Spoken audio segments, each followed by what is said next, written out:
hang up your superhero cape.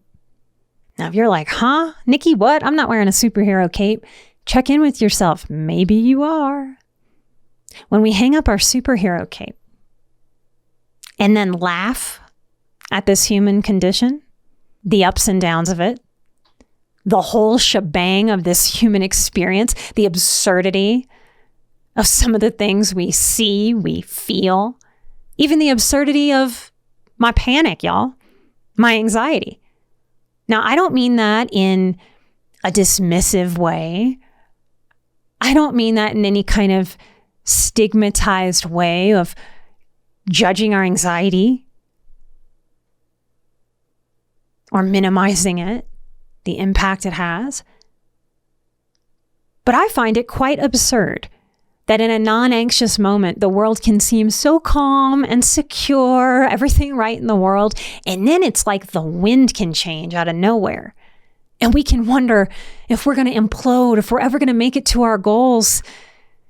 What a ride. What a time to be alive. What a weird, backhanded compliment, strange kind of energy we can feel.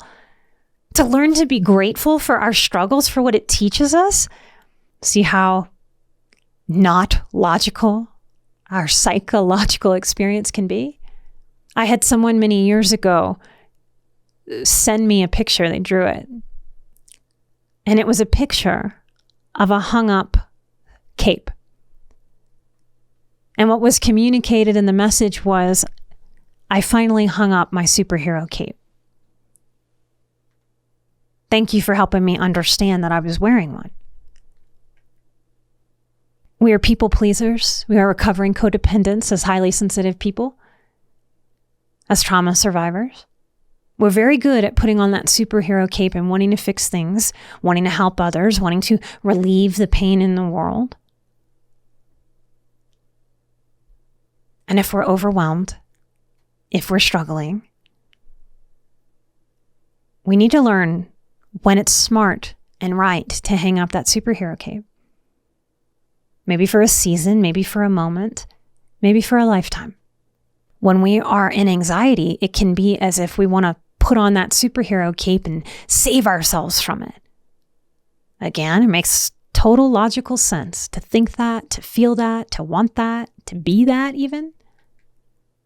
But what if that's the very thing that keeps us in pain longer? It keeps so much of us unprocessed.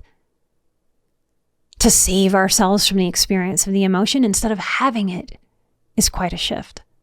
So hang up that superhero cape. You don't have to believe me. You get to experiment. What happens if you don't try to save yourself or anybody else from their anxiety? What happens if you allow yourself to experience it? I smile a lot when I think of that image, especially if I feel myself throw on that superhero cape. Unless we are on fire or bleeding, no matter what anxiety or panic tries to tell us, almost 100% of the time, y'all, not a damn thing needs to be figured out in the moment of anxiety building into panic. Comment with the word calm to get a link to the full episode.